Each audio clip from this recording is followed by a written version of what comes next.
Gurukul learning point YouTube channel से मैं ओम प्रकाश आप सबका एक बार फिर हार्दिक स्वागत एवं अभिनंदन करता हूं।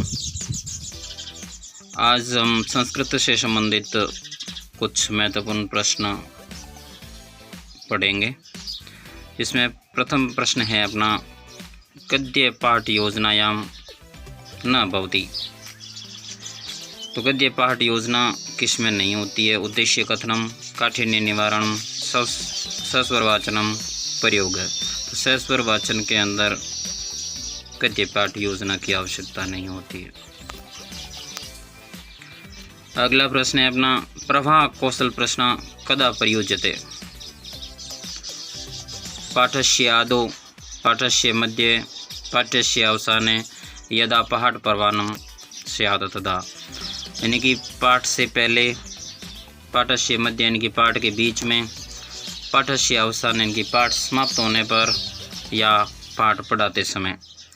तो अपना आंसर सही हो जाएगा पाठस्य अवसाने यानी कि पाठ के समाप्त होने पर। प्रवाह कौशल यानी कि प्रश्न पूछे जाते हैं। अन्वेषण प्रदान प्रश्न उपयुक्ता भवति। अगला प्रश्न है अपना अन्वेषण का मतलब होता है खोज। खोज से संबंधित प्रश्न है वो किस स्तर पर पूछे जाते हैं? प्राथमिक स्तर, उच्च प्राथमिक स्तर, माध्यमिक स्तर या वस्तु न शक्यते। तो उत्तर हो जाएगा अपना माध्यमिक स्तर पर है वो खोज अन्वेषण से संबंधित प्रश्न पूछे जाते हैं। नेक्स्ट प्रश्न है अपना चौथा प्रस्तावनात्मक कौशल परम नाम किम। यानी कि प्रस्तावना कौशल का दूसरा नाम क्या है और इसे किस नाम से भी जाना जाता है? प्रश्नोत्तम कौशलम, अन्वेषण प्रदान कौशलम, विन्यास प्रेरणा कौशलम या किमपि ने। तो उत्तर हो जाएगा अपना विन्यास प्रेरणा कौशलम प्रस्तावना कौशल का दूसरा नाम है। नेक्स्ट प्रश्न यानी कि अगला प्रश्न है अपना नाटक शिक्षण से श्रेष्ठ विधि अस्ति। नाटक शिक्षण की सबसे अच्छी विधि कौन सी है या श्रेष्ठ विधि कौन सी है? आदर्श नाट्य विधि, व्याख्या विधि, अभिनय विधि या अक्षरानुवाद विधि? नाटक शिक्षण की श्रेष्ठ विधि अभिनय विधि, या इसकी जगह अगर समवाय विधि आती है तो भी समवाय विधि पहले सही करना उसको, ऑप्शन में अगर आ जाए तो। नेक्स्ट प्रश्न है ज्ञातात अज्ञातम प्रति सूत्र से प्रयोगम संपाद्यते। ज्ञात से अज्ञात की ओर सूत्र है वो प्रयोग किया जाता है। श्यामपट कौशल में, प्रश्न कौशल में, प्रस्तावना कौशल में या प्रवाह कौशल। ज्ञात से अज्ञात यानी कि जो जानकारी होती है उससे जानकारी नहीं होने की ओर अपन सूत्र है वो प्रयोग करते हैं। जब पाठ की शुरुआत के अंदर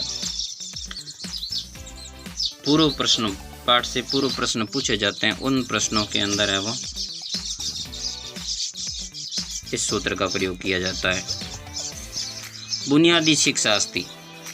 बुनियादी शिक्षा किस पर आधारित है? बाल केंद्रिता, उद्योग केंद्रिता, तीसरा ऑप्शन है आर्थिक केंद्रिता, या चौथा ऑप्शन है अपना सामाजिक केंद्रिता। तो बुनियादी शिक्षा के जनक माने जाते हैं महात्मा गांधी को, और महात्मा गांधी ने बुनियादी शिक्षा को है वो बाल केंद्रित माना है। अगला प्रश्न है अपना कस्मिन् विद्यो प्रश्न विषय वस्तु आधारिता भवन्ति। किन प्रश्नों यानी कि कौन से प्रश्न विषय वस्तु पर आधारित होते हैं? किस विधि के अंदर, किस विधि में प्रश्न है वो विषय वस्तु के आधार पर किए जाते हैं? खंडान्वय विधि, दंडान्वय विधि, भाषानुवाद विधि या कहानी विधि। 4 ऑप्शन है, इसमें से अपना ऑप्शन सही हो जाएगा खंडान्वय विधि। खंडान्वय विधि के अंदर प्रश्न है वो विषय वस्तु पर आधारित होते हैं। अगला प्रश्न है अपना लघुत्तरात्मक प्रश्न नाम उत्तर सीमा भवेत, यानी कि लघुत्तरात्मक प्रश्नों की उत्तरों की सीमा कितनी होती है। एकम पद, एकम वाक्य, तीसरा ऑप्शन है वाक्यत्रयम व चतुष्टयम, चौथा है 10 या 12 वाक्यानि, यानी कि एक पद में उत्तर देना होता है या एक वाक्य में उत्तर देना होता है लघुत्तरात्मक प्रश्नों में, यह वाक्य 2, 3 या 4 वाक्यों में उत्तर देते हैं या 10 या 12 वाक्यों के अंदर उत्तर देते हैं। तो ऑप्शन नंबर 3 अपना राइट हो जाएगा। 3 या 4 वाक्यों के अंदर लघुत्तरात्मक प्रश्नों का उत्तर हमें देना चाहिए, 3 या 4 वाक्यों में। चलिए आगे बढ़ते हैं नेक्स्ट प्रश्न की ओर। दृश्य सहायकम साधनेन कस्य उपयोग क्रियते, यानी कि सहायक सामग्री के रूप में अपन दृश्य साधनों का उपयोग कब करते हैं। किसके लिए करते हैं। शुद्ध लेखनस्य, उच्चारणस्य, तीसरा ऑप्शन है उभयो या चौथा ऑप्शन है केवलम पठनस्य, यानी कि शुद्ध लेखन के लिए दृश्य सहायक साधन का उपयोग करते हैं, उच्चारण के लिए करते हैं या इन दोनों के लिए करते हैं या फिर केवल पढ़ने के लिए। तो अपना उत्तर सही हो जाएगा, यानी कि शुद्ध लेखन के लिए भी और शुद्ध उच्चारण के लिए भी इन दोनों का दृश्य सहायक साधन का उपयोग किया जाता है। दोनों ऑप्शन राइट हो जाएंगे। चलिए अगले प्रश्न की ओर। भाषा कौशलम सोपानम कर्म अस्ति, यानी कि भाषा कौशल सीखने के जो सोपान है, सीढ़ी है, उन सीढ़ी का कर्म कौन सा है। फर्स्ट ऑप्शन है अपना श्रवणम, भाषणम, लेखनम या पठनम। दूसरा ऑप्शन है श्रवणम, भाषणम, पठनम या लेखनम।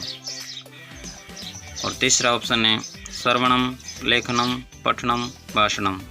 चौथा ऑप्शन है भाषणम, श्रवणम, पठनम, लेखनम। तो एक सूत्र अपन याद रखते हैं इसमें हिंदी के अंतर्गत, तो सुबोपली, सुनना, बोलना, पढ़ना और लिखना,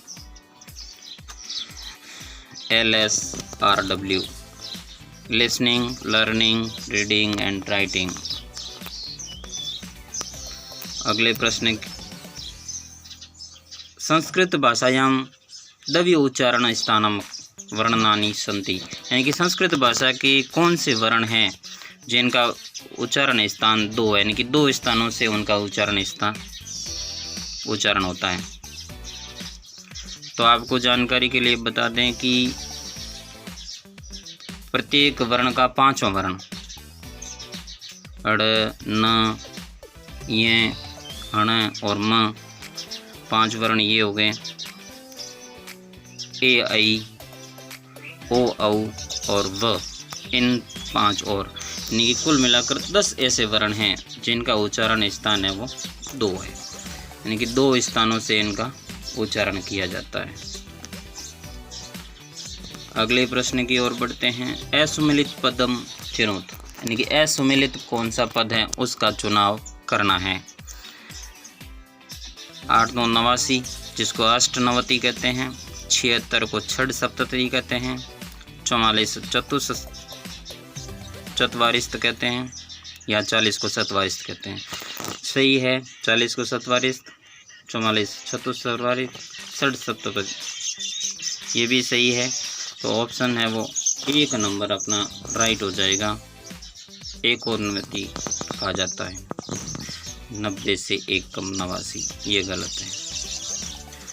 लास्ट आज का अंतिम प्रश्न, तो घड़ी देख करके समय बताना है जो संस्कृत में कैसे बोला जाता है। प्रदर्शितायाम घटिकाया समय वर्तते, यानी कि ये जो घड़ी दिख रही है इसके अंदर समय कितना हुआ है, समय बताना है। ऐसे लग रहा है कि 2 में से 2 बजने में 7 मिनट बाकी है, तो उत्तर हो जाएगा अपना कम को कहते हैं ऊन। दूसरा ऑप्शन सही, सप्तोन द्विवादनम, यानी कि 2 बजने में 7 मिनट कम है। धन्यवाद दोस्तों।